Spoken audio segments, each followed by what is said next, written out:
ጥርስ ተበሳጨና ምላስ ላይ ዛቻን አቀረባል። ምናባዊ ወሬ ነው። ጥርስ ተበሳጭቶ ነው። አንቺ ምላስ አርፈሽ ቁጭ ካላልሽ ቀርጥፌ ነው ማሳረፍሽ አላት። ግልጽ ነው። እዛው አኝኬ ነው ማሳረፍሽ፣ ስርዓት አድርጌ አላት።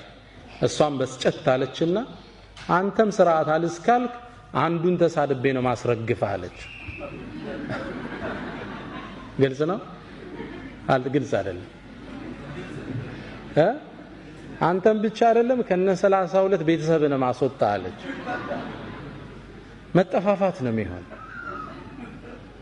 ግልጽ ነው።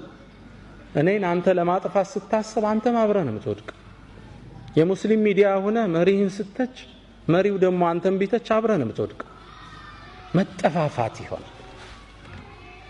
በህይወት ጉዟችን ላይ አንድ አካል እንደሆነ እንሰብ።